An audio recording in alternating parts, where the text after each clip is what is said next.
اعوذ باللہ من الشیطان الرجیم، بسم اللہ الرحمن الرحیم۔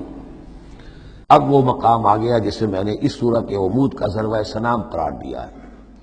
زبان لڑکھڑاتی ہے ترجمہ کرتے ہوئے، لیکن ترجمے کا حق تو ہمیں ادا کرنا ہوگا۔ قد نعلم، اے نبی ہمیں خوب معلوم ہے، انہ لیحزنک الذی یقولون، جو کچھ یہ کہہ رہے ہیں، جو مطالبے کر رہے ہیں، جو اپنے آپ سے جو معجزے مانگنے کا تقاضا کر رہے ہیں، اس سے آپ غمگین ہیں، آپ چکی کے دو پارٹوں کے مابین آ گئے ہیں۔ اب اس پر کیا جواب ہے؟ پہلا جواب تو یہ ہے فإنہم لا یکذبونک، اے نبی وہ آپ کو نہیں جھٹلا رہے، ولکن الظالمین بآیات اللہ یجحدون، بلکہ یہ ظالم اللہ کی نشانیوں کا انکار کر رہے ہیں، قرآن کا انکار کر رہے ہیں، ہمارا انکار کر رہے ہیں۔ آپ کا انکار کب کیا انہوں نے؟ غور کیجیے، اس پر یہ سمجھانے کا انداز ہے۔ آپ کو جھوٹا کہا؟ نہیں کہا۔ آپ کے اوپر کوئی تہمت لگائی؟ نہیں لگائی۔ تو آپ کی تو تکذیب نہیں ہے، تکذیب تو ہماری ہو رہی ہے۔ غصہ آئے تو ہمیں آئے، جھنجھلاہٹ آئے تو ہم آئے، ہمارا کلام ہے، ہماری کلام کو جھٹلا رہے۔ آپ کا کام تو یہ ہے کہ ہمارا کلام پہنچا دینا ہے، اپنا پیغام پہنچا دینا ہے۔ اب دیکھیے درجہ بدرجہ بات آگے بڑھے گی۔ یہ تو ہوا سمجھانے کا انداز، جیسے کوئی شفیق استاد ہے، وہ اپنے شاگرد کو سمجھا رہا ہے۔ ظاہر بات ہے، الرب رب وإن تنزل والعبد عبد وإن ترقى فإنهم لا يكذبونك ولكن الظالمين بآيات الله يجحدون۔ توہین تو ہو رہی، تو ہماری آیات کی ہو رہی ہے۔ نمبر دو بات، وَلَقَدْ كُذِّبَتْ رُسُلٌ مِّن قَبْلِكَ، پھر یہ بات بھی ہے آپ سے پہلے بھی رسولوں کو جھٹلایا گیا، فصبروا، انہوں نے صبر کیا، عَلَىٰ مَا كُذِّبُوا، جتنا جھٹلایا گیا انہوں نے صبر کیا، وَأُوذُوا، انہیں ایذائیں پہنچائی گئیں، حَتَّىٰ أَتَاهُمْ نَصْرُنَا، یہاں تک کہ ہماری مدد آ گئی، وَلَا مُبَدِّلَ لِكَلِمَاتِ اللَّهِ، اور دیکھیے نبی، اللہ کی ان کلمات کو بدلنے والا کوئی نہیں۔ ہمارا ایک قانون ہے، ہمارا ایک ضابطہ ہے، آپ کو جھیلنا پڑے گا، برداشت کرنا پڑے گا۔ آپ کو جس منصب پر فائز کیا گیا ہے، اِنَّا سَنُلْقِي عَلَيْكَ قَوْلًا ثَقِيلًا، ہم نے پہلے ہی بتا دیا تھا کہ بھاری بوجھ ہے، اب جھیلنا ہوگا۔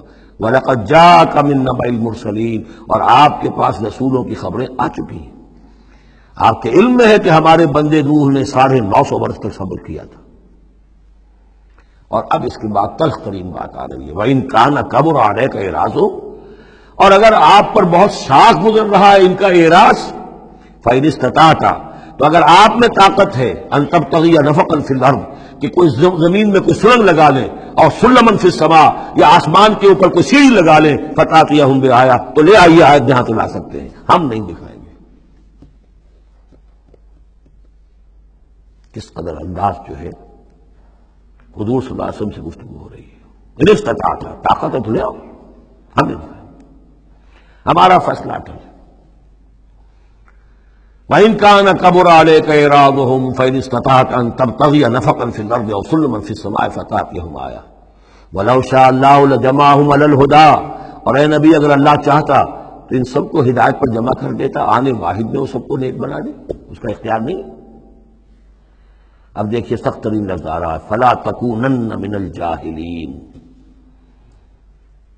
تو آپ، اب میں ترجمہ یہاں پر جذباتی کا لفظ کروں گا، آپ جذباتی نہ ہوں، بس اس سے زیادہ لفظ جو ہے میں استعمال نہیں کر سکتا۔ فَلَا تَكُونَنَّ مِنَ الْجَاهِلِينَ، یہی لفظ آیا ہے خود حضرت نوح سے خطاب میں، إِنِّي أَعِظُكَ أَن تَكُونَ مِنَ الْجَاهِلِينَ۔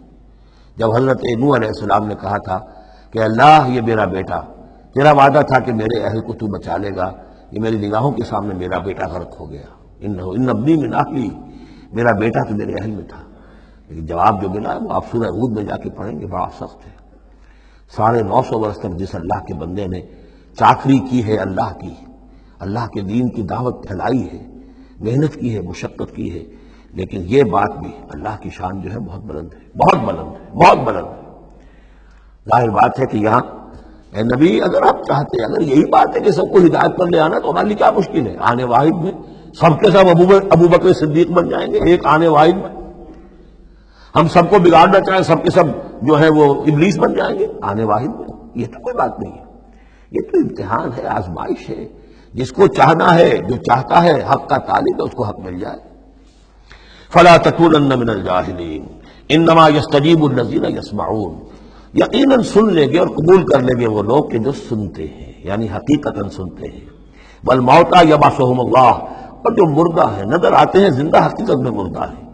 ان کو تو اللہ تعالیٰ اٹھائے گا، ثم الیہ یرجعون، اور پھر وہ اسی کی طرف لوٹا دیے جائیں گے۔ وقالوا لولا نزل علیہ آیۃ من ربہ، اور وہ کہتے ہیں، کہیں گے، پھر کہیں گے کیوں نہیں اتار دی گئی ان پر کوئی نشانی ان کے رب کی طرف سے؟ دلیل ہی ایک رہ گئی تھی، باقی ساری دلیلوں میں وہ مات کھا رہے ہیں۔ ایک حجت کے اوپر انہوں نے ڈیرا لگا لیا، انہیں بھی پتہ چل گیا کہ اللہ تعالیٰ کا فیصلہ یہ ہے کہ کوئی حسی معجزہ نہیں دکھانا، تو ڈیرا لگا لیا انہوں نے۔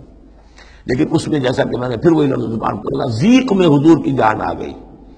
وَلَقَدْ نَعْلَمُ أَنَّكَ لَيَحْزُنُكَ، بلکہ دوسری جگہ پر یہ بھی ہے، اَنَّكَ يَضِيقُ صَدْرُكَ بِمَا يَقُولُونَ، آپ کا سینہ بھیجتا ہے ان باتوں سے جو یہ کہہ رہے ہیں۔ وَقَالُوا لَوْلَا نُزِّلَ عَلَيْهِ آیَةٌ مِّن رَّبِّهِ، وہ کہتے ہیں کیوں نہیں اتاری گئی ان پر کوئی نشانی ان کے رب کی طرف سے۔